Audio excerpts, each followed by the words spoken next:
Hello student, मैं आपकी zoology teacher BSc second year से आपके लिए जोलॉजी सेकेंड पेपर के कुछ नोट्स लेकर आई हूँ।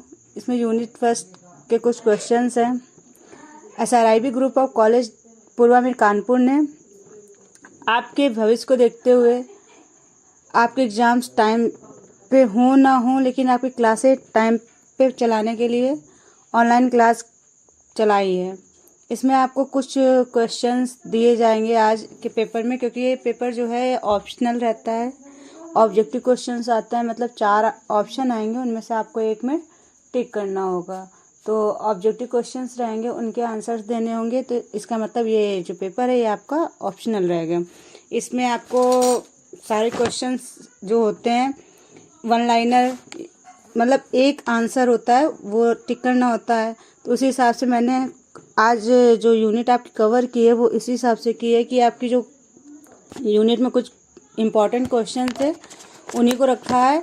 और उनको देखते हुए मैंने क्या किया कि एक यूनिट में जितने भी इम्पॉर्टेंट क्वेश्चन, अप्रॉक्सीमेट एक यूनिट से 50 क्वेश्चन आपको आज मैं दे रही हूँ, आप लर्न कीजिएगा। आपके एग्ज़ाम में इन्हीं में से कुछ क्वेश्चंस जो होते हैं वो आएंगे, ठीक है।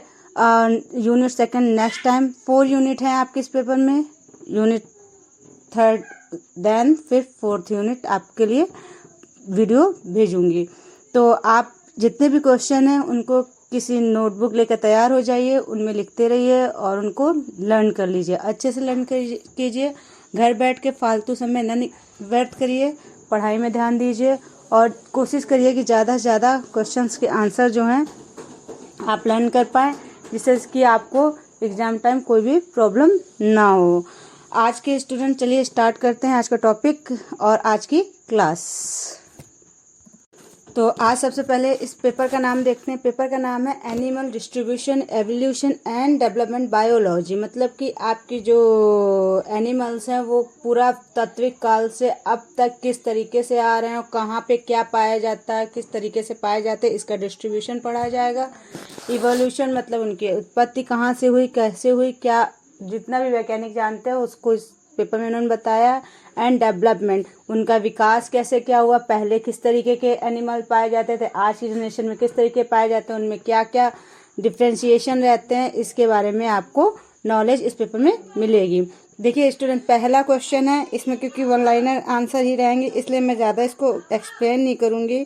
एक्सप्लेन मैं क्लास में कर चुकी हूँ। अब आपको मैं यहाँ पे केवल क्वेश्चंस दूंगी और उन्हीं के आंसर लर्न करवाऊंगी।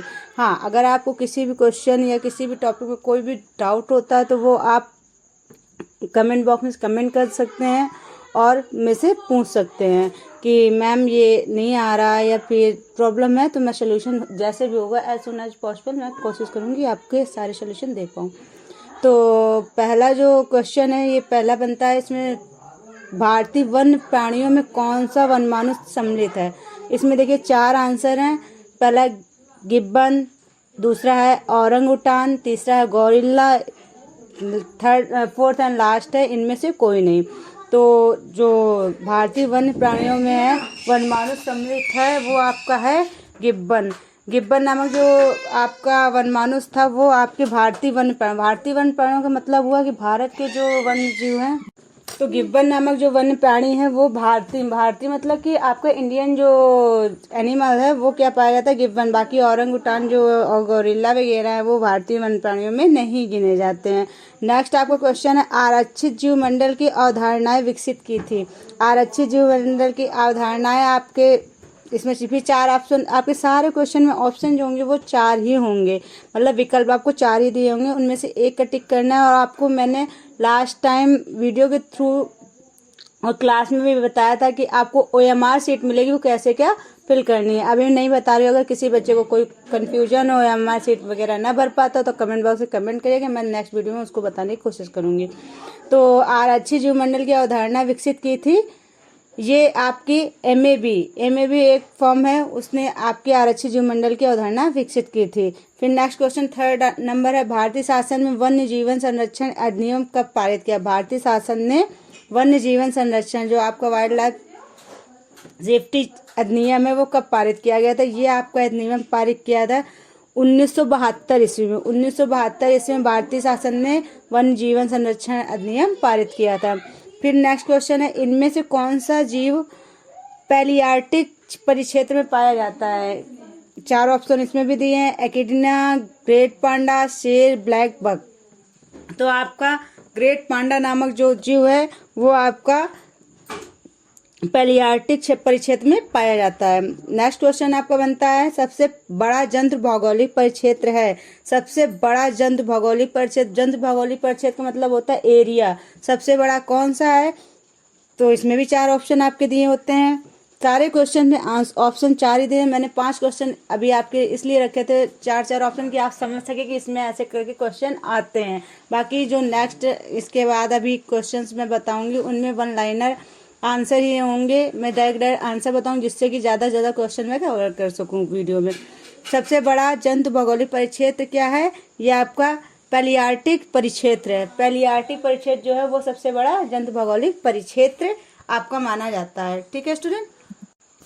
नेक्स्ट स्टूडेंट आपका क्वेश्चन फंसता है, किस जंतु भौगोलिक परिक्षेत्र में भारत देश को रखा गया है? भारत देश को किस जंतु भौगोलिक परिक्षेत्र में रखा गया? जंतु भौगोलिक परिक्षेत्र में बता चुकी हूँ, तो ये आपका ओरिएंटल परिक्षेत्र होता है। आंसर क्या होगा? ओरिएंटल परिक्षेत्र को आपके भारत देश के भौगोलिक परिक्षेत्र में रखा गया। नेक्स्ट आपका क्वेश्चन है, मध्य अमेरिकी, दक्षिणी अमेरिकी एवं मैक्सिको आता है। मध्य अमेरिकी, दक्षिण अमेरिकी एवं मैक्सिको आता है। ये आपका नियार्टिक परिक्षेत्र में आता है। इसका आंसर क्या होगा? नियार्टिक परिक्षेत्र में मध्य अमेरिका, दक्षिण अमेरिका और मैक्सिको आता है। नेक्स्ट क्वेश्चन, पृथ्वी को कितने जंतु भौगोलिक परिक्षेत्रों में विभाजित किया गया है? पृथ्वी को 6 भौगोलिक परिक्षेत्रों में विभाजित किया है। नेक्स्ट है आपका, पृथ्वी की सतह के नीचे रहने वाले और भूमिगत जीवन के अनुकूल किए हुए जंतु कहलाते हैं। ये आपके कहलाते हैं फॉसीरियल। फॉसीरियल जो जंतु होते हैं वो आपके पृथ्वी के सतह के नीचे रहने वाले भूमिगत जीवन के अनुकूल किए हुए जंतु कहलाते हैं। नेक्स्ट क्वेश्चन आपको पूछता है, हिमालय पर्वत श्रृंखला द्वारा कौन से 2 जंतु भौगोलिक परिक्षेत्र विभाजित हैं? हिमालय पर्वत श्रृंखला द्वारा कौन से 2 जंतु परिक्षेत्र विभाजित हैं? ये आपके नियोट्रॉपिकल एवं ओरिएंटल जंतु परिक्षेत्र है जो हिमालय पर्वत श्रृंखला द्वारा विभाजित है। नियोट्रॉपिकल और ओरिएंटल आंसर होता है इसका। लॉरिस का नेक्स्ट क्वेश्चन 11 नंबर है आपको, लॉरिस का प्राप्ति स्थान है। लॉरिस का प्राप्ति स्थान भारत दक्षिण है। लॉरिस जो है उसका प्राप्ति स्थान क्या है? भारत और दक्षिण। नेक्स्ट क्वेश्चन आपका, शिशुधानी वाला भेड़िया विश्व के किस भाग में होता है? शिशुधानी वाला भेड़िया विश्व के ऑस्ट्रेलिया जो देश है वहां पे पाया जाता है। केवल न्यूजीलैंड में पाया जाने वाला पक्षी है। ये स्टूडेंट आपको पता भी होगा, केवल न्यूजीलैंड में केवल जो पाया जाता है। आपको पता होगा, क्रिकेट मैच वगैरह देखते होंगे तो आप लोगों को पता होगा क्या बोलते हैं, कीवी। कीवी नामक जंतु जो है वो आपका न्यूजीलैंड में पाया जाता है। स्टूडेंट आप लर्न करते रहिए। नेक्स्ट क्वेश्चन आपका फंसता है, क्वेश्चन नंबर 14, हिमालय जैसी पर्वत श्रृंखला किस प्रकार का कार्य करती है? हिमालय जैसी पर्वत श्रृंखला किस प्रकार का कार्य करती है? अवरोध का कार्य करती है। मतलब क्या? किसी भी चीज को अपने देश में किसी भी दिक्कत को आने में रोकती है। तो अवरोध का काम कौन करती है? हिमालय जैसी पर्वत श्रृंखला अवरोध का कार्य करती है। नेक्स्ट क्वेश्चन आपका है, उत्तर प्रदेश किस उप क्षेत्र में होना चाहिए? जंतु भूगोल की दृष्टि से। जंतु भूगोल मैंने बता दिया, भौगोलिक परिक्षेत्र क्या होता है उसकी दृष्टि से उत्तर प्रदेश किस उप क्षेत्र में होना चाहिए? तो ये उत्तर भारतीय उप क्षेत्र में होना चाहिए। नेक्स्ट क्वेश्चन 16 नंबर है आपका, उत्तरी मैक्सिको किस जंतु भौगोलिक क्षेत्र में रखा गया है? उत्तरी मैक्सिको नियार्टिक जंतु भौगोलिक परिक्षेत्र में रखा गया है। नेक्स्ट 17 नंबर क्वेश्चन है, 3 महाद्वीपों में विस्तारित असतत वितरण प्रदर्शित करती है। 3 महाद्वीपों में विस्तरित असतत वितरण प्रदर्शित करती है। कौन प्रदर्शित करता है? जगुआर। जगुआर नामक जो है वो आपका 3 महाद्वीपों में विस्तरित असतत वितरण प्रदर्शित करती है। संसार में हाथी किस जंतु भौगोलिक क्षेत्र में पाए जाते हैं? संसार में हाथी इथोपियन जंतु भौगोलिक क्षेत्र में आपके हाथी पाए जाते हैं। निम्नलिखित में से कौन वृक्षवासी जीवन हेतु अनुकूलित है? वृक्षवासी जीवन हेतु पर्लवृक्षी चमगादड़ अनुकूलित है। फल वृक्षी चमगादड़ जो है वो आपका वृक्षवासी जीवन हेतु अनुकूलित है। जीवन की उत्पत्ति कब हुई थी? 3 अरब वर्ष पूर्व। ये माना जाता है, कोई अभी इसका डिफाइन नहीं है, लेकिन फिर भी हम कह सकते हैं क्वेश्चन नंबर 20 का आंसर क्या है? जीवन की उत्पत्ति कब हुई थी? 3 अरब वर्ष पूर्ण जीवन की उत्पत्ति हुई थी। स्टूडेंट नेक्स्ट क्वेश्चन आपका है, जीवन की उत्पत्ति कहाँ से हुई है? तो साइंस वैसे अभी तक इसका कोई डिफाइन नहीं है, लेकिन फिर भी माना जाता है कि जीवन की उत्पत्ति आपकी समुद्र से हुई है। फिर आर्गेल ने किसके विचार का समर्थन किया था? आर्गेल ने स्टैनले नामक वैज्ञानिक थे, उनके विचार का समर्थन किया था। जीवन का सरलतम रूप हो सकता है नील हरित शैवाल। जीवन का सरलतम रूप कहते हैं कि जीवन जो है वो नीले हरे शैवाल से उत्पन्न हुआ है, तो उसको सबसे सरलतम रूप जीवन का दिया जाता है नीली हरी शैवाल को। सर्वाधिक आद्य प्रकार का श्वसन था। सर्वाधिक आद्य प्रकार का श्वसन अवयवी जो तत्व होते हैं वो माने जाते हैं। आर्कियोजोइक अवधि कितने मिलियन वर्ष की होती है? आर्कियोजोइक जो अवधि होती है, पहली बात तो 1 मिलियन में आपके 10 लाख वर्ष होते हैं, तो आर्कियोजोइक अवधि जो है वो आपकी 2500 मतलब 2500 वर्ष मिलियन आर्कियोजोइक की अवधि होती है। फिर है नेक्स्ट क्वेश्चन, भूमि का विस्तार एवं आरंभ किस समय में हुआ था? भूमि का विस्तार एवं आरंभ आपके वैज्ञानिक आर्कियोजोइक समय में ही मानते हैं। फिर नेक्स्ट क्वेश्चन आपका फंसता है 27 नंबर क्वेश्चन है 27 नंबर, मीजोजोइक काल में किस प्रकार के जंतुओं की अत्यधिक विविधता का विकास हुआ है? मीजोजोइक काल में किस प्रकार के जंतु? सरीसृप जो आपके रेप्टाइल्स पाए जाते हैं वो आपके मीजोजोइक काल में सबसे ज्यादा विकसित माने जाते हैं। नेक्स्ट क्वेश्चन है, भूवैज्ञानिक युग में स्त्रियों का उद्भव किसमें हुआ था?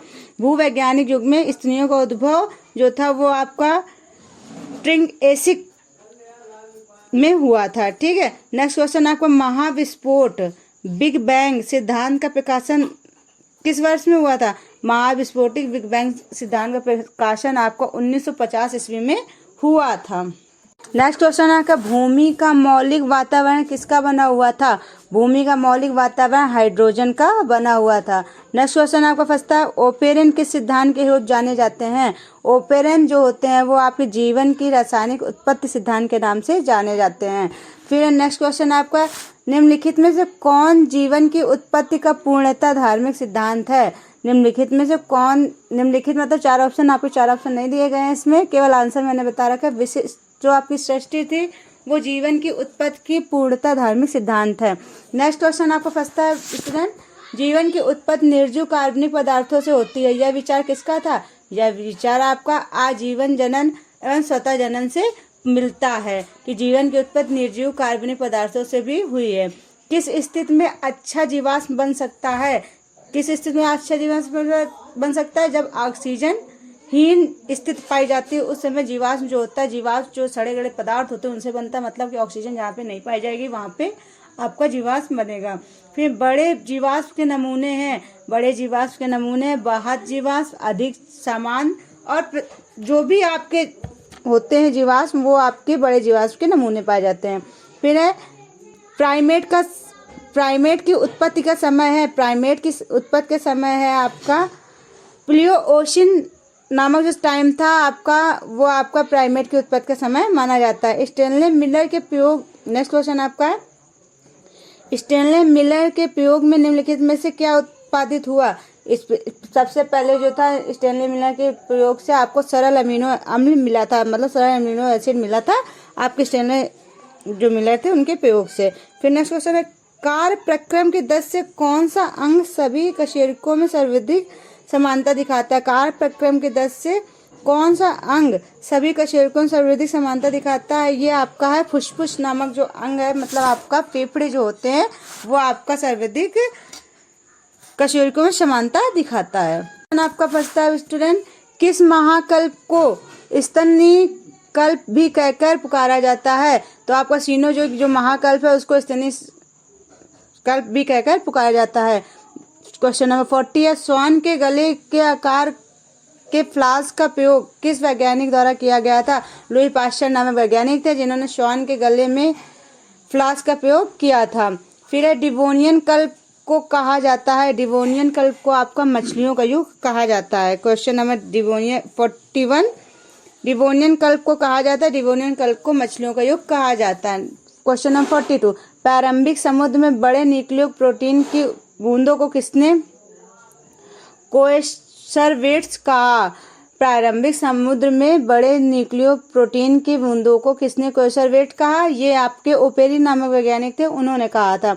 43 क्वेश्चन नंबर है, विषाणु का आवरण बना होता है। विषाणु का आवरण आपका प्रोटीन से बना हुआ होता है। नेक्स्ट क्वेश्चन नंबर 44, किनको इस्तेमाल करके मिलर ने सरल अमीनो एसिड्स का संश्लेषण किया था?